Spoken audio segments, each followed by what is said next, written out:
할렐루야. 자, 하나님 말씀을 함께 보도록 하겠습니다. 오늘 하나님 말씀은 마태복음 16장 13절부터 20절까지 말씀입니다. 우리 같이 한 목소리로 함께 읽겠습니다. 예수께서 빌립보 가이사라 지방에 이르러 제자들에게 물어 이르시되 사람들이 인자를 누구라 하느냐? 이르되 더러는 세례 요한, 더러는 엘리야, 어떤 이는 예레미야나 선지자 중에 하나라 하나이다. 이르시되 너희는 나를 누구라 하느냐? 시몬 베드로가 대답하여 이르되 주는 그리스도시요 살아계신 하나님의 아들이시니이다. 예수께서 대답하여 이르시되 바요나 시몬아 내가 복이 있도다. 이를 내게 알게 한 이는 혈육이 아니요 하늘에 계신 내 아버지시니라.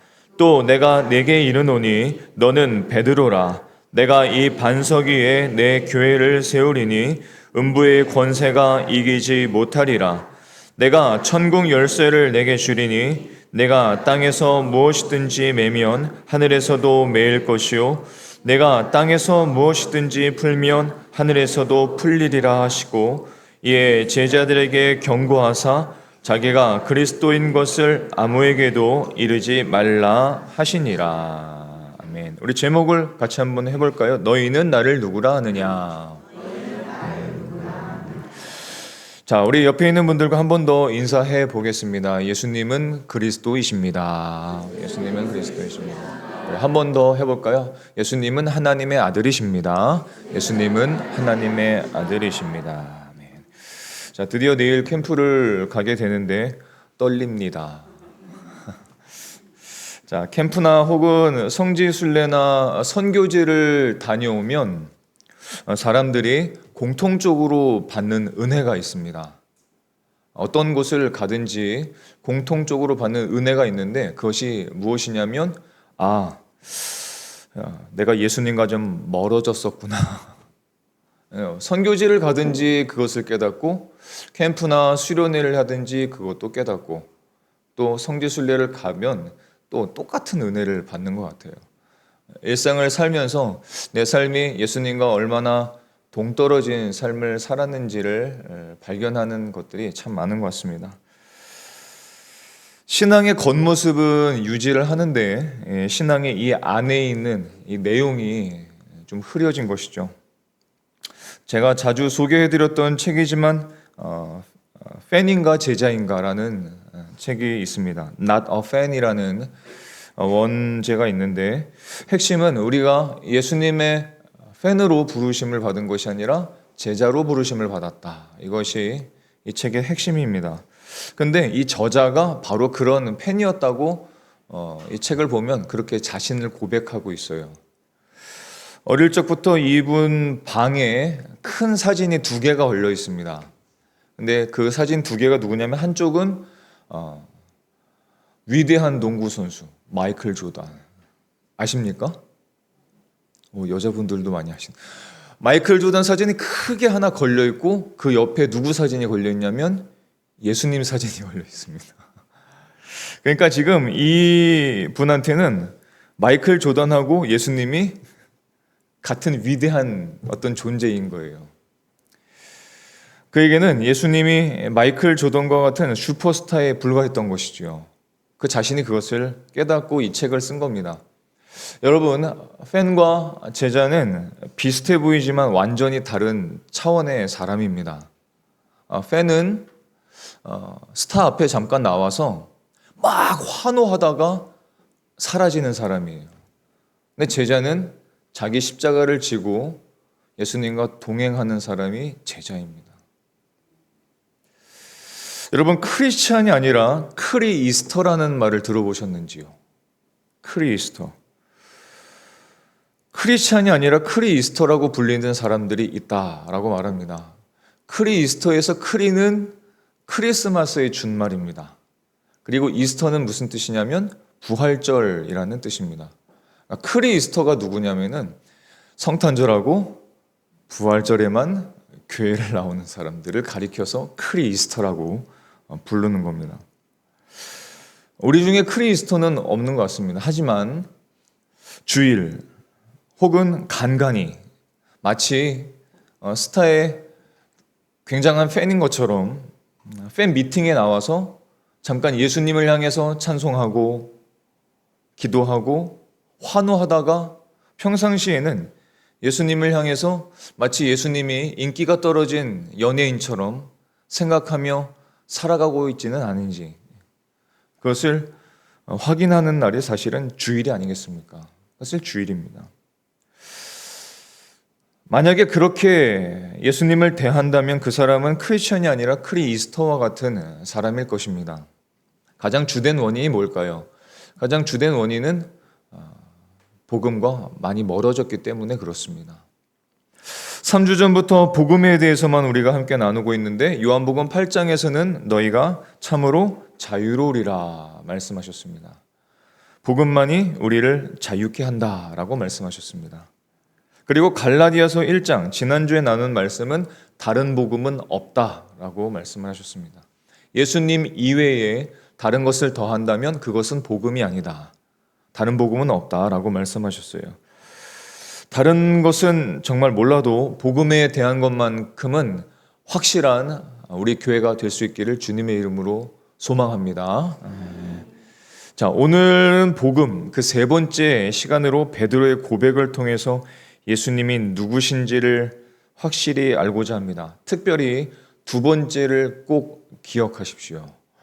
먼저 그렇게 말씀을 드리겠습니다. 자, 오늘 본문 배경은 가이사랴 빌립보라고 말합니다. 근데 예수님께서 이곳에 오신 이유는 무엇이냐면 예수님께서 십자가를 지시기 전에 예수님의 제자들에게 정말 무엇이 필요한지, 예수님을 어떻게 알고 따르는지에 대해서 알려주시기 위해서 이곳에 제자들을 데리고 오셨습니다. 일종의 캠프와 같은 그런 장소였습니다. 이때 예수님께서 제자들에게 두 가지 질문을 하십니다. 아주 모든 인생이 하나님 앞에 반드시 대답해야 할 두 가지 질문. 첫 번째 질문은 이 질문이었습니다. 사람들이 나를 누구라 하느냐라는 질문이었습니다. 이때 예수님의 제자들이 이렇게 대답을 합니다. 우리 14절 말씀을 한 번 더 읽어보겠습니다. 시작. 이르되 더러는 세례 요한, 더러는 엘리야, 어떤 이는 예레미야나 선지자 중에 하나라 하나이다. 무슨 말인가요? 사람들이 예수님을 잘 모르고 따라다닌다는 겁니다. 지금으로 말하자면 많은 사람들이 교회에 출석하고 있지만 예수님이 어떤 분이신지를 제대로 모르고 따라다닌다는 겁니다. 그것을 질문하신 거예요. 사람들이 예수님을 누구로 생각하냐면 세례 요한처럼 메시아를 준비하는 어떤 자로 보기도 하고, 어떤 사람들은 예수님을 위대한 스승 정도로 여기고, 어떤 사람들은 예수님을 선한 휴머니스트 정도로, 인본주의자, 인도주의자로 여기기도 하고, 아니면 예수님을 어떤 특별한 능력을 행하는 자로 여긴다는 겁니다. 우리는 어떠십니까? 사람들이 예수님을 따라다니면서도, 예수님 앞에 나오면서도 예수님이 정말 누구신지를 제대로 모르고 따른다는 거예요. 자, 예수님의 제자들이 이렇게 대답을 했을 때 예수님께서 듣고 싶으셨던 대답은 아니었습니다. 그래서 예수님께서 다시 질문을 하십니다. 15절 말씀을 한 번 더 읽어보겠습니다. 시작.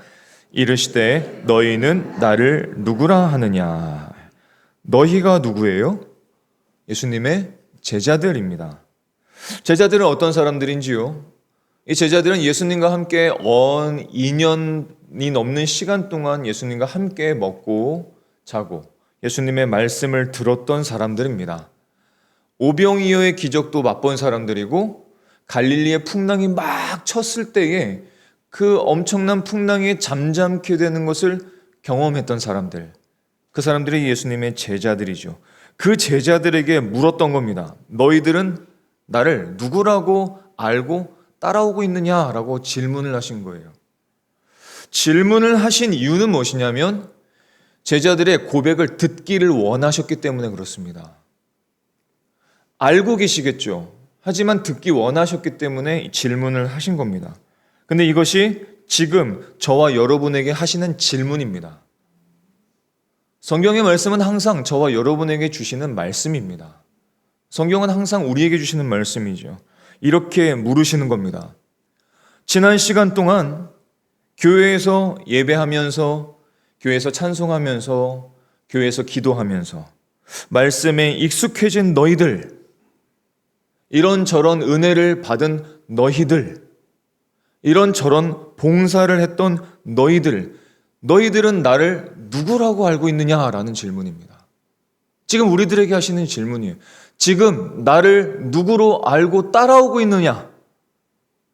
도대체 나를 누구로 알고 따라오고 있느냐라는 질문입니다. 첫 번째 질문과 함께 연관시켜서 생각한다면 너희들도, 예수님의 제자들도 다른 사람들처럼 나를 세례 요한으로 여기고 있느냐? 엘리야로 여기고 있느냐? 예레미야로 여기고 있느냐? 위대한 스승 정도로 여기고 있느냐? 아니면 다른 존재로 보고 있느냐라는 질문입니다. 이 질문을 우리가 스스로 해보아야 된다는 겁니다. 나는 지금 2025년도 8월 3일 날 예수님을 어떤 존재로 믿고 여기고 살아가고 있느냐? 이 질문을 우리에게 하는 거예요. 자, 예수님께서 이 질문을 던지셨을 때 시몬 베드로가 정답을 말합니다. 16절의 말씀을 같이 읽어보겠습니다. 시작. 시몬 베드로가 대답하여 이르되 주는 그리스도시요 살아계신 하나님의 아들이시니이다. 아멘. 시몬 베드로가 대답을 했는데 예수님께서 듣기를 원하셨던 그 정답을 이야기를 했습니다. 이때 예수님께서 이렇게 말씀하십니다. 17절 말씀을 한번 더 읽어보겠습니다. 예수께서 대답하여 이르시되 바요나 시몬아 내가 복이 있도다. 이를 내게 알게 한 이는 혈육이 아니요 하늘에 계신 내 아버지시니라. 아멘. 베드로를 가리켜 뭐라고 말씀하세요? 바요나 시몬, 이렇게 말씀하십니다. 바요나 시몬이라는 것은 요나의 아들 시몬이라는 뜻입니다. 바자가 그 뜻입니다. 베드로의 아버지의 이름이 요나입니다. 요나예요. 그래서 베드로의 원 이름은 무엇이냐면 바요나 시몬입니다.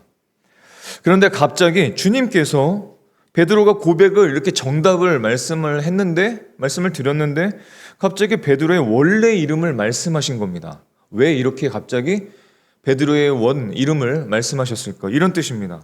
너는 요나의 아들이지, 너는 갈릴리 호수의 어부이지, 너는 사람일 뿐이지 라는 뜻입니다.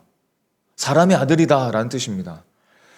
너는 사람일 뿐이야. 그런데 네가 내가 그리스도요 하나님의 아들이라는 것을 깨달은 것은 너의 힘, 인간의 수고와 인간의 능력이 아니라 하나님의 은혜 때문에 깨닫게 된 것이다.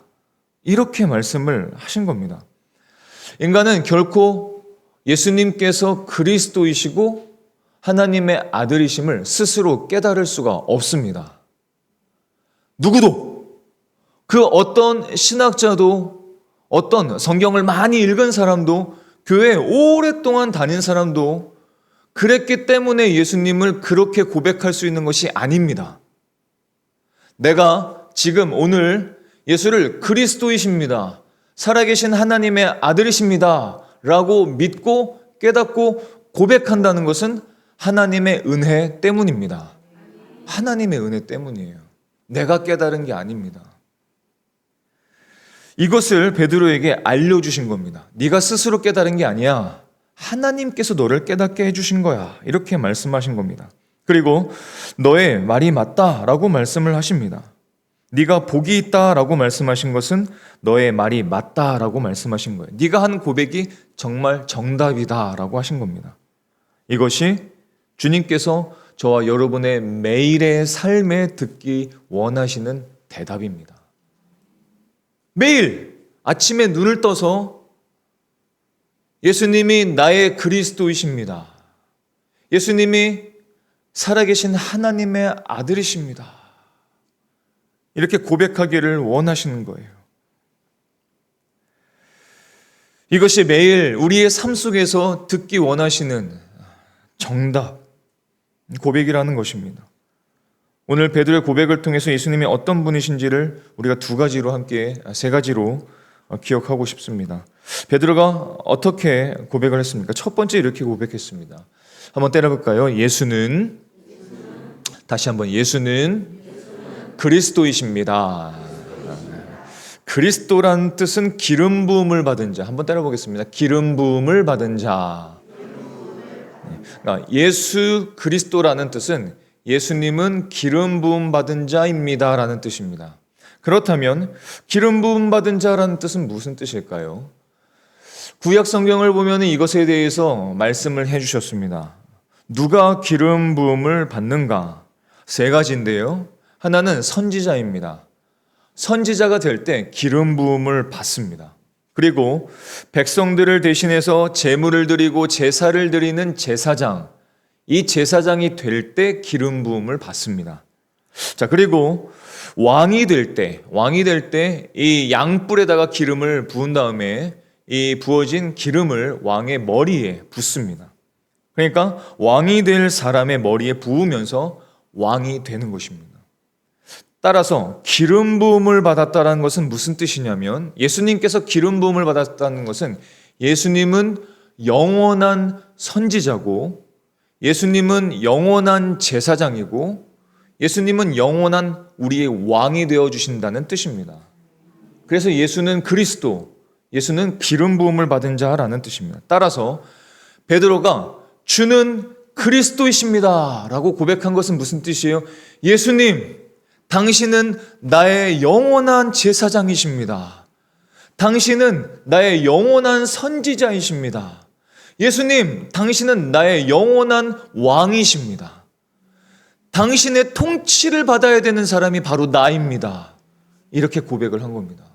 베드로가 제대로 고백을 한 것이죠.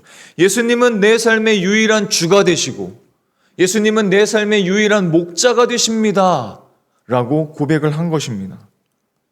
이것이 저와 여러분의 매일의 삶 속에서 고백해야 할 하나님이 듣기 원하시는 고백임을 기억하실 수 있기를 축복합니다. 예수님께서 그리스도가 되시기 위해서 그냥 되신 것이 아닙니다.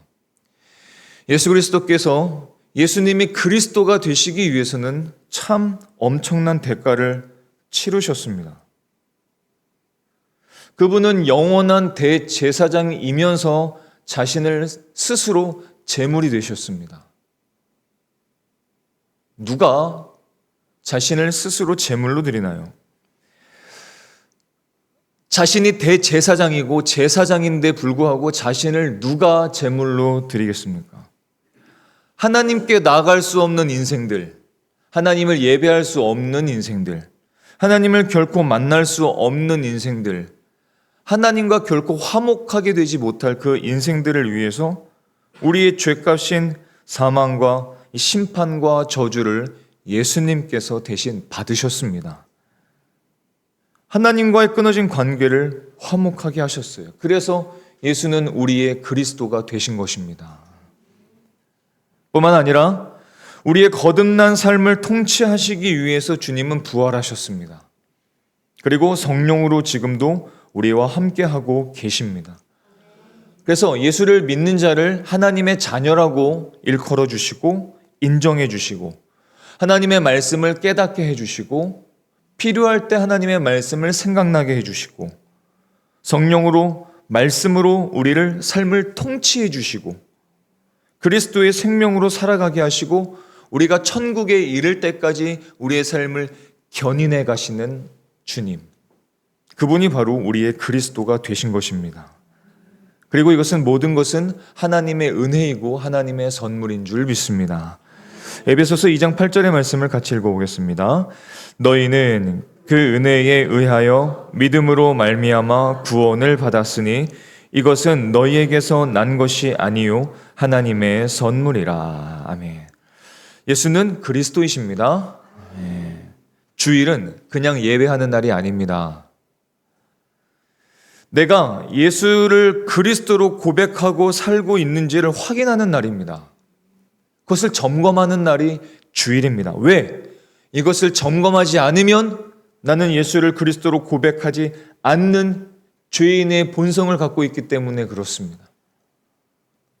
한 주, 두 주, 세 주, 한 달, 혹은 한 달 넘게 예수님을 만나지 못해 보십시오. 예수를 그리스도라 고백하지 못해 보십시오. 누가 과연 크리스찬으로 살아갈 수 있을까요? 크리스토로 살아가지 않겠습니까?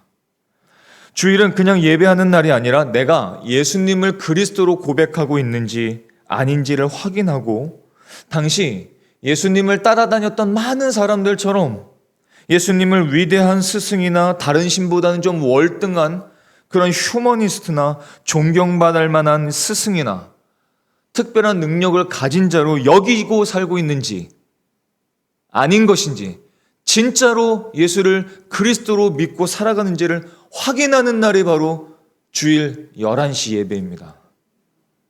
이 시간 이것을 확인하고 돌아가지 않으면 한 주 동안 나는 어떻게 살지 모릅니다. 주일은 굉장히 중요한 날이에요. 주일 예배가 끝났을 때 저 문을 나가면서 그렇죠, 주님. 당신이 나의 영원한 그리스도이십니다. 이것을 고백하고 돌아가는 저와 여러분이 되실 수 있기를 주님의 이름으로 축원합니다. 자, 두 번째 베드로의 고백은 이것입니다. 우리가 날마다 해야 될 두 번째 고백은 따라서 한번 해볼까요? 예수님은 살아계신 하나님의 아들이십니다. 자, 베드로가 주는 그리스도시요 하고 두 번째로 주는 살아계신 하나님의 아들이십니다 라고 말씀했습니다. 이렇게 고백을 했어요. 이것 또한 하나님께서 성령을 통해서 깨닫게 해주신 겁니다. 자, 이 고백을 우리는 정말 잘 알고 있을까요? 두 번째가 제가 중요하다는 말씀을 처음에 서두에 드렸습니다. 오늘 이것을 우리가 분명히 잘 알고 돌아가야 됩니다. 자, 예수님은 하나님의 아들이시다. 하나님이시다. 귀 기울여 들으실 수 있기를 바랍니다. 이 말은 예수님은 우리 인간처럼 아버지와 아들의 관계나 그 의미를 말하는 것이 아닙니다. 자, 그런 뜻의 하나님의 아들이 아닙니다. 하나님은 결혼하셔서 아들을 두신 것이 아닙니다. 자, 하나님께서 마리아와 함께 하셔서 그녀와 함께 아들을 낳으셨던 것도 물론 아닙니다. 그런 뜻의 아들이 아닙니다. 예수님이 하나님의 아들이라는 말은 삼위일체 하나님이 그 자신이 하나님의 형상이 인간의 형상으로 이 땅에 나타나셨다라는 뜻의 하나님의 아들이라는 뜻입니다. 자, 하나님의 아들, 이 말씀을 성령님께서 지금 저와 여러분이 온전히 깨닫게 하시기를 원합니다. 자, 요한복음 1장 1절과 14절 말씀을 같이 읽어보겠습니다. 시작. 태초에 말씀이 계시니라. 이 말씀이 하나님과 함께 계셨으니 이 말씀은 곧 하나님이시니라. 말씀이 육신이 되어 우리 가운데 거하심에 우리가 그의 영광을 보니 아버지의 독생자의 영광이요 은혜와 진리가 충만하더라. 아멘. 자, 태초에 말씀이 계십니다. 이때 말씀은 하나님이시고 또 말씀은 곧 예수님이십니다. 자, 그런데 그 예수님이 이 땅에 인간의 몸을 입고 오셨습니다. 이것을 소위 뭐라고 부르냐면 성육신이라고 부릅니다. 말씀이신 예수님, 말씀이신 하나님이 인간의 몸을 입고 이 땅에 오셨습니다. 그런 의미에서의 하나님의 아들입니다. 그러니까 하늘에 아버지가 있고 아들이 있다가 그 아들이 인간의 몸을 입고 왔다는 그런 뜻이 아닙니다. 말씀이신 그 하나님이 인간의 몸을 입었다는 뜻에서 인자, 하나님의 아들이라는 뜻입니다. 이것을 우리가 분명하게 기억해야 됩니다. 자, 또한 이 말씀을 잘 보십시오. 예수님은 성령님에 의해서 마리아에게 잉태된 하나님의 아들이십니다. 누가복음 1장 35절 말씀을 잘 한번 읽어보겠습니다. 시작.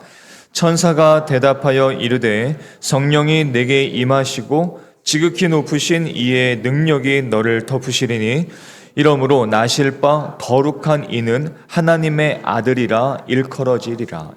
예수님께서는 자신을 인자라고 오늘 말씀하시는데 그래서 예수님은 하나님이시면서 또한 인간이십니다. 예수님은 100% 하나님이시면서 100% 인간이십니다. 신비죠. 인간의 논리로는 깨달을 수 없는 하나님의 신비, 그게 기독교입니다. 그게 복음입니다. 그게 은혜입니다.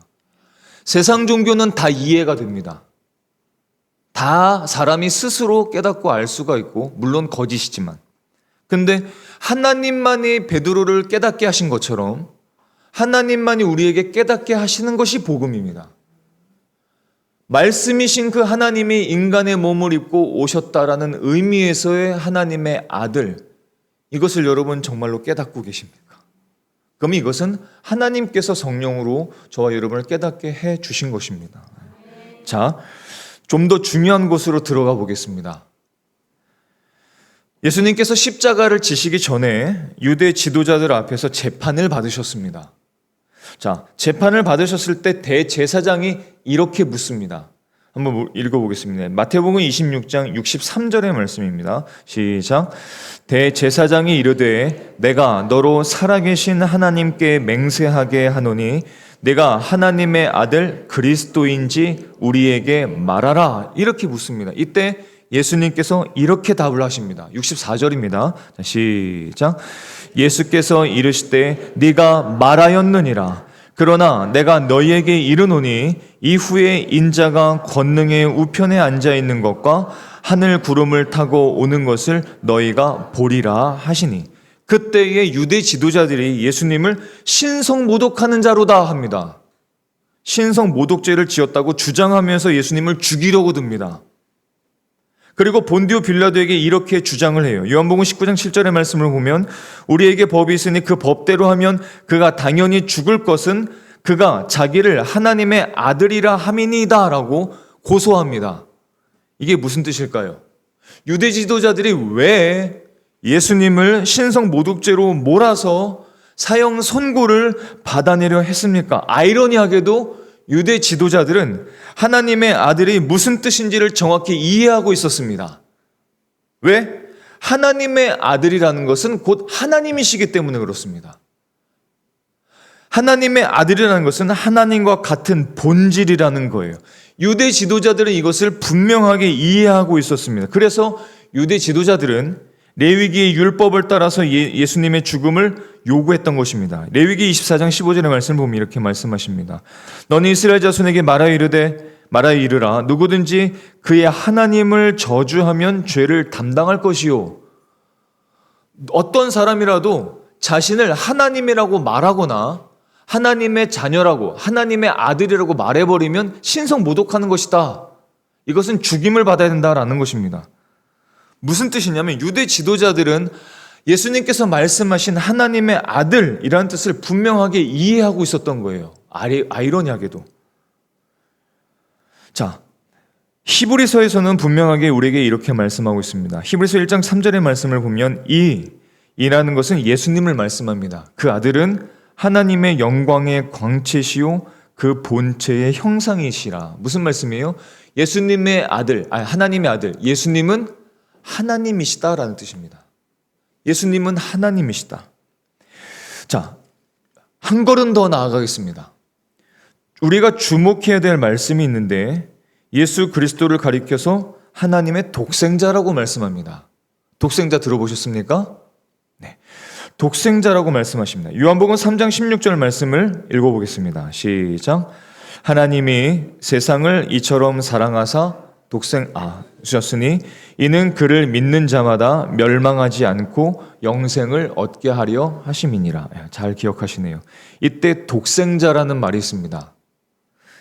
이 말의 원뜻이 원어가 무엇이냐면 한번 따라해 보겠습니다. 모노게네스. 네, 자신감 있게 한번 말씀해 보시죠. 모노게네스.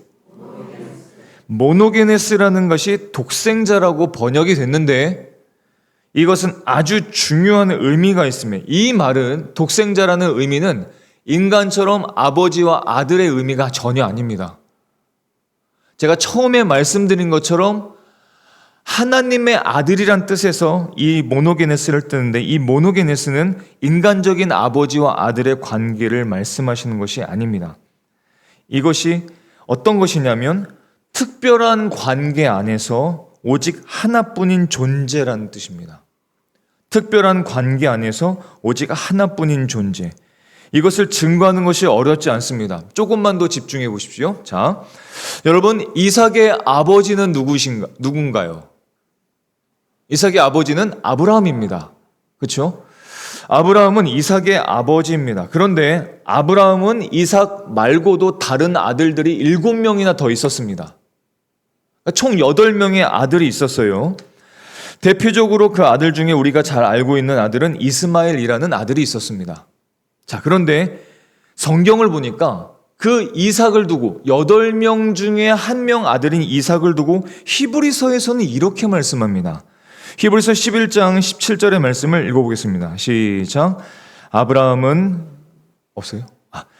제가 읽어보겠습니다. 아브라함은 시험을 받을 때에 믿음으로 이삭을 드렸으니 그는 약속들을 받은 자로 돼 그 외아들을 드렸느니라 라고 합니다.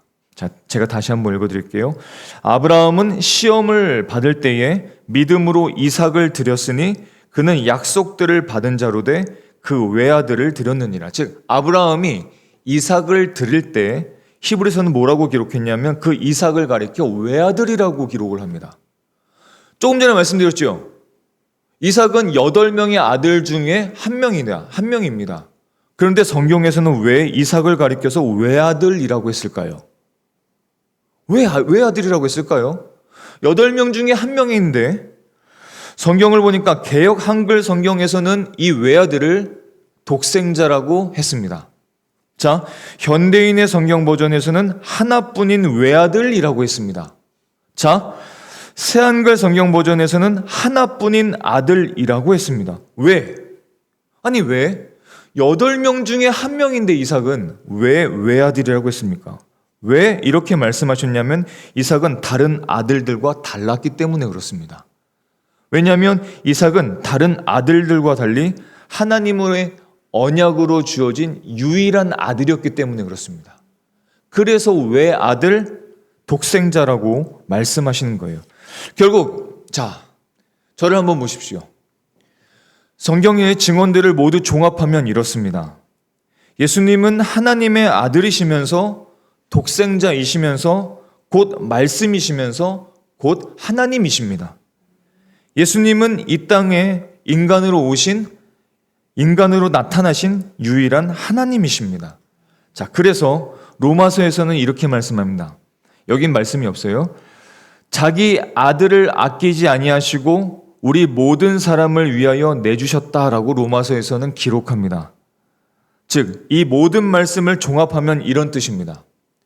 예수님은 하나님이십니다. 예수님은 살아계신 하나님이십니다. 그런데 그 하나님이 자기 자신을 십자가에 내주셨다는 뜻입니다. 이해되시겠어요?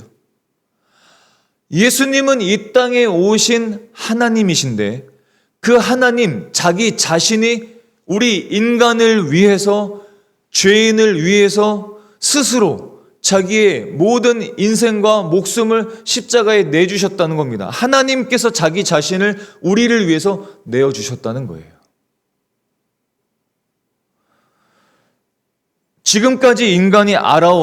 지금까지 인간이 섬겨온 수많은 신들과 우상들과 왕들과 사람들과 유력한 자들과 부자들과 유명한 정치인들과 사람들 중에 과연 누가 인간을 위해서 자신이 스스로 제물이 될 수 있단 말입니까? 하나님은 자기 자신을 우리를 위해서 주신 분이십니다. 이 말이 바로 예수님은 하나님의 아들이라는 뜻입니다.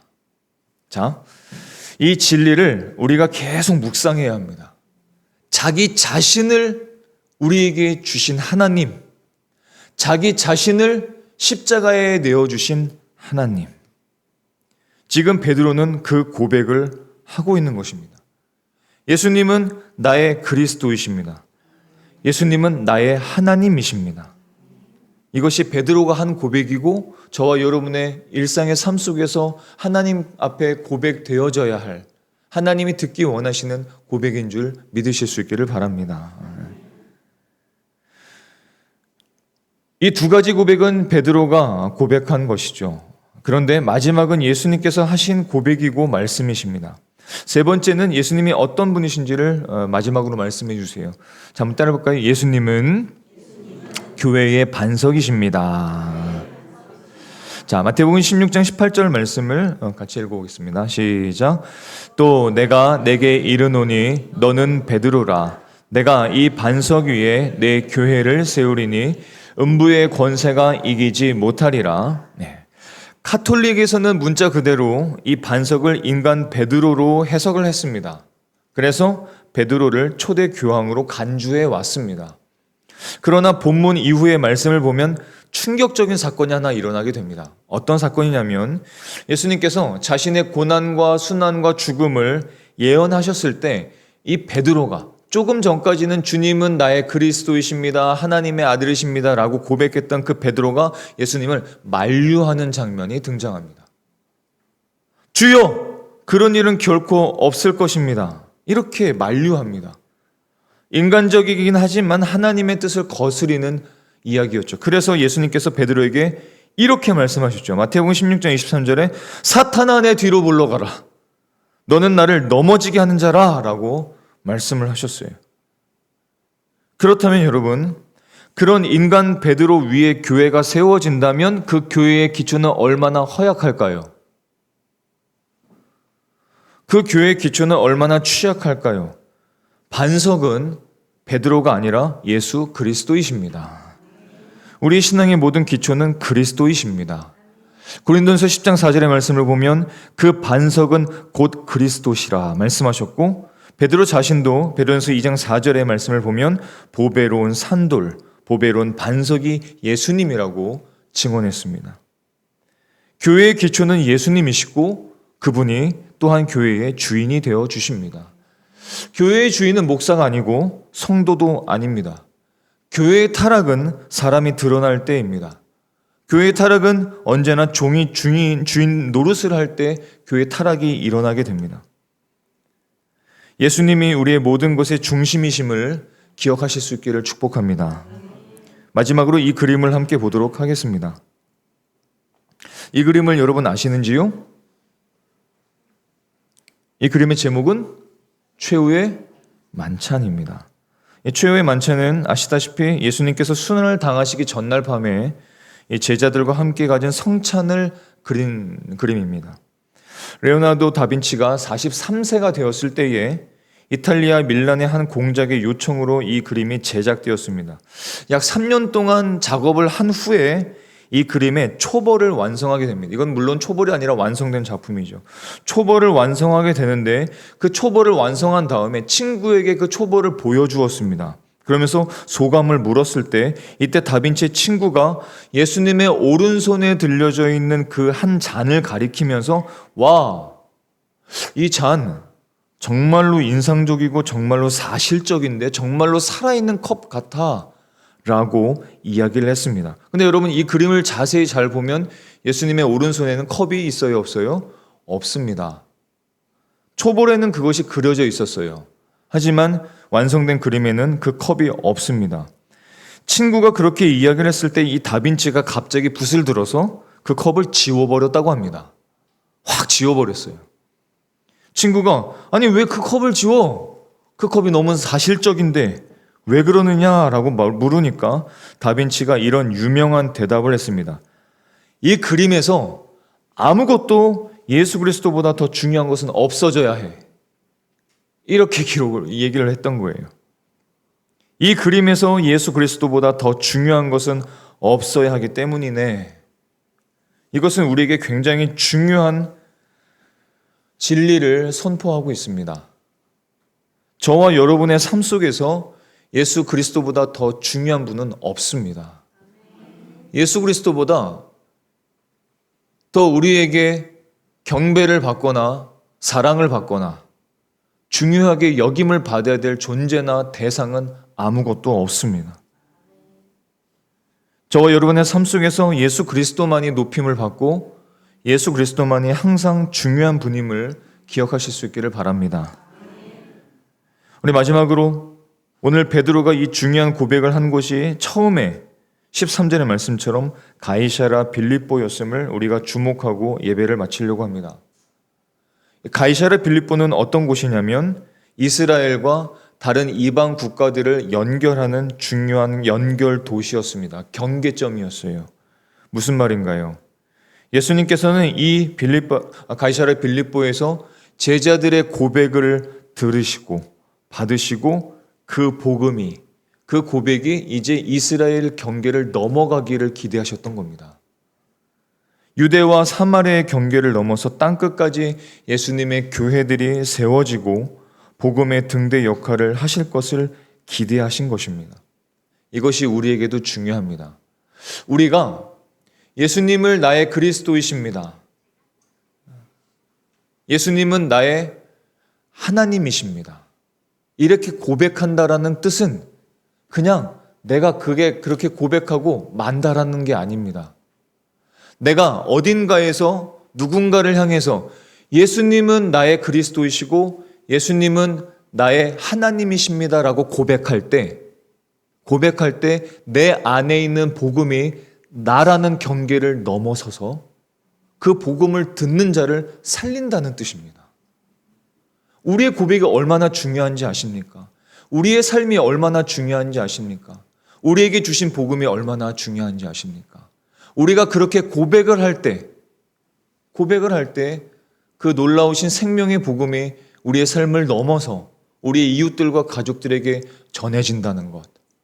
그것을 저와 여러분이 꼭 기억하실 수 있기를 바랍니다.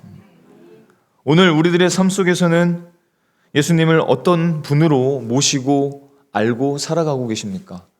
당시에 많은 사람들이 했던 것처럼 예수님을 위대한 선지자나 능력자나 어떤 스승으로 알고 살아가고 계십니까? 그래서 주일날은 하나님을 예배하고 주일날은 하나님을 찬양하고 기도도 하지만 하나님의 말씀을 귀 기울여 듣지만 다른 날들은 전혀 예수님과 상관없이 마치 인기가 떨어진 어떤 연예인을 바라는 것처럼 전혀 상관없이 예수님을 저 뒤에 붙여놓고 나는 내 마음대로 살겠으니 나를 내버려 두십시오 라고 말하면서 살아가고 있습니까?